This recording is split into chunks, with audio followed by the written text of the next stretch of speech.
બુલેટિનમાં આપનું સ્વાગત છે। આગામી 1 થી 7 સપ્ટેમ્બર 2025 દરમિયાન અરવલ્લીની ગિરિમાળાઓમાં ગુંજી ઉઠશે મા અંબેના ભક્તિ ભયા સુરો। ભાદરવી પૂનમ મહામેળો 2025ના આયોજનને લઈને કલેક્ટર મિહિર પટેલના અધ્યક્ષસ્થાને બેઠક યોજાઈ। શક્તિ ભક્તિ અને આસ્થાના કેન્દ્ર એવા અંબાજી ખાતે આગામી તારીખ 1 થી 7 સપ્ટેમ્બર 2025 દરમિયાન મા અંબેના ભક્તિભર્યા સુર ગુંજી ઉઠશે। અરવલ્લીની ગિરિમાળાઓ સ્થિત અંબાજી ખાતે ભાદરવી પૂનમ મહામેળો 2025નું આયોજન કરાશે। આયોજનના ભાગરૂપે જિલ્લા કલેક્ટર મિહિર પટેલના અધ્યક્ષસ્થાને કલેક્ટર કચેરી પાલનપુર ખાતે સંબંધિત અધિકારીઓ સાથે બેઠક યોજાઈ। આ બેઠકમાં કલેક્ટરે સમગ્ર મેળાના સુચારુ આયોજન અને વ્યવસ્થાઓને લઈને સમીક્ષા કરાઈ હતી। જિલ્લા કલેક્ટર મિહિર પટેલે વહીવટી તંત્ર દ્વારા કરવામાં આવતી મેળાની તૈયારીઓનો લાભ છેવાડાના પદયાત્રી સુધી પહોંચી શકે તે મુજબની વ્યવસ્થા કરવા જણાવ્યું। દર વર્ષે ભાદરવી પૂનમના મેળામાં લાખોની સંખ્યામાં ભક્તો આવતા હોય છે, ત્યારે આ વર્ષે પણ વિવિધ સુવિધાઓમાં વધારો કરીને યાત્રાળુઓને મેળા દરમિયાન સુખદ અનુભવ થાય તે મુજબના પ્રયાસો કરવા જણાવ્યું।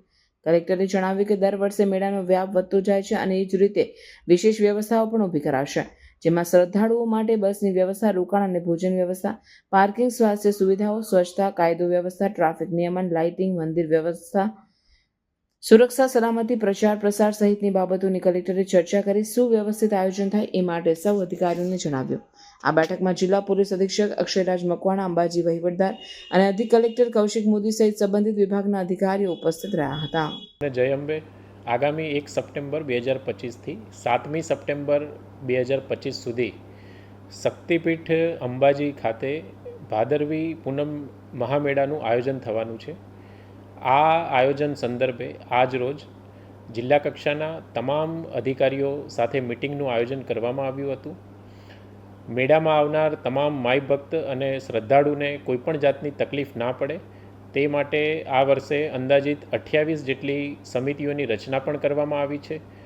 સફાઈ, કાયદો અને વ્યવસ્થા, વિસામો, ભોજન, ગબ્બર અને અંબાજી મંદિર ખાતે દર્શન સહિત એસટી બસોનું સંચાલન તથા અન્ય તમામ જે આનુષંગિક સુવિધાઓ છે એ સુવિધાઓની વ્યવસ્થાના આગોતરા આયોજન માટે આજે પ્રથમ બેઠક જિલ્લા કલેક્ટર કચેરી પાલનપુર ખાતે રાખવામાં આવી હતી। ધન્યવાદ।